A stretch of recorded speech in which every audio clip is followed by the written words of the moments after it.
Welcome back, all you kings, queens, and in-betweens to another video here on the channel. A should you watch video, you might say, about the winter 2025 anime season. And we are talking about another anime that we've watched during this season. And this anime we've only watched one episode of as of time of recording. That anime is called I'm Living with an Otaku Neet Kunoichi. Question mark, exclamation point. You want to tell us about this anime, Elaine? Sure. Tsukasa is your average accident-prone salaryman that seems to be a staple in all Japanese anime these days.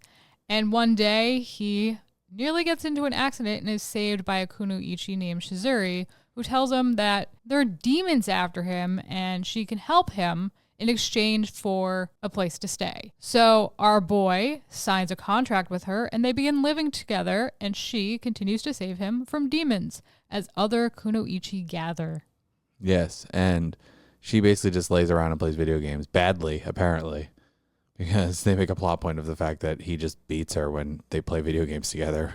I am going to give my thoughts on this anime with one statement or handful of statements. That is, I thought that the first episode that we watched was a double length episode because I was so bored.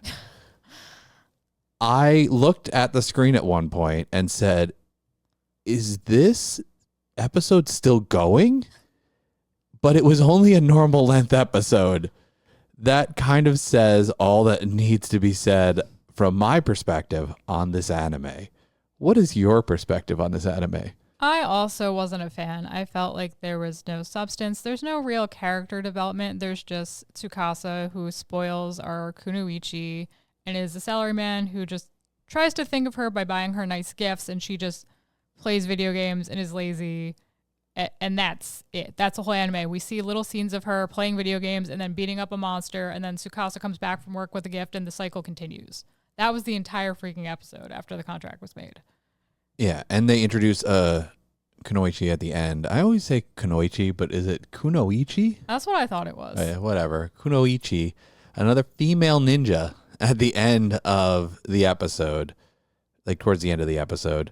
And that, I'm assuming, is kind of the stinger into the next episode, which we will not watch probably. I would imagine you're not going to watch it. Goodness no. No.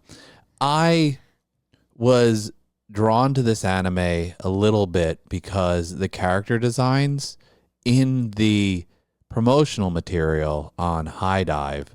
Yes, this is a Hadiv anime. So it's annoying to watch. But I was attracted to the imagery that was shown because the character design seemed pretty interesting. The female ninjas, they seemed kind of sexy. I was like, oh, this is going to be a sexy time anime. It's not a sexy time anime because she's in the Kunoichi outfit in like the beginning of the episode and then like a little bit later on. But for the most part, she's wearing an oversized sweater all the time. So you just see her basically wearing like rubber pants. At least that's what it looks like. It's like a leotard with fishnets, basically. Yeah, but it looks like rubber pants. It looks like she's wearing pink rubber pants under a giant sweater, and she is always yelling. It's like the problem I had with guild receptionists, where everything is dialed up to 11 all the time, and she's always yelling. And during this, I had an existential crisis, and it brought me to a reason why I have gotten really tired with anime in general lately, at least seasonal anime, because everything's always at 11. And when everything's always at 11, you can't appreciate things being at 11 because you just get numb to it. This anime made me realize that, and that kind of says a lot about it, I feel. I'm not going to disagree with you believing and feeling that everything's a little too much with this one. I will disagree in the sense that I don't think the kunoichi outfits on their own, even before she put on the sweater, was attractive. I didn't like them at all. I thought they could have done much better things with that. And I think the thing that irks me is, like, I feel like when you start off with a great, like, face and hair, and then you mess up the outfit, nah, not a fan. Yeah. I mean, I'm not really even a huge fan of her hairstyle and whatnot with, like, the weird, I don't know, she got, like, things coming off the sides and then, like, the thing coming out the back. She got a lot of stuff going on here, and I feel like it's, would get in the way doing ninja stuff. But I feel like that's just anime in general. A lot of stuff. It's wrestling too. When you watch wrestling, it's like, doesn't that long hair get in the way? Probably gets in the way. I don't know. I don't think I could bring myself to watch more of this. I don't really see how this is going to be more than what it's already shown. I don't think it's really going to get anywhere. I don't think the introduction of new characters are going to add enough to make it compelling, especially when the main character is very boring and then the main Kunoichi is not engaging. You know what the sad part is the main character seems like a nice guy. He does. Yeah, he like gets her gifts and stuff, and she's like, "Why are you getting me gifts?" He's like, "Because you wanted this thing, so I got you the thing. I got the disposable income to have my own personal like house ninja.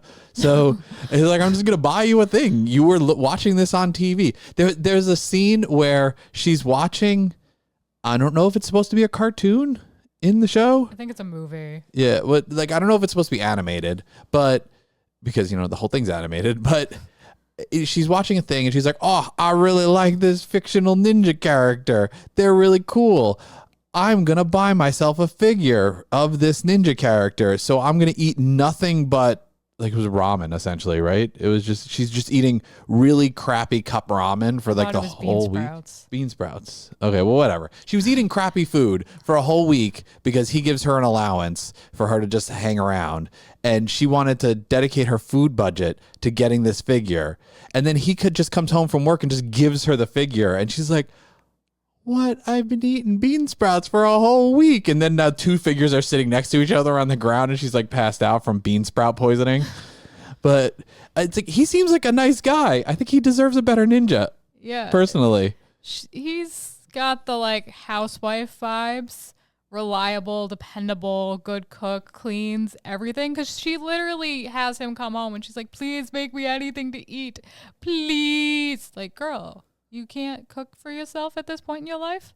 I feel like at some point there's going to be some growth of the relationship between them, but I find her so annoying as a character that I don't think I could go through it. I don't think I could go on this journey with her to get her there.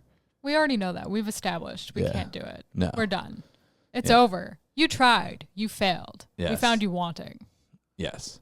This episode, this 22-minute, 50-minute episode was all I need of this show. And I don't recommend you watch it.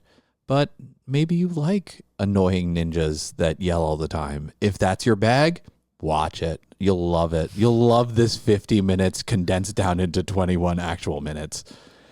Something that I know you will love, regardless of whether you like annoying female ninjas, is the Should You Watch content here on the channel. We don't talk about ninjas very often, but periodically.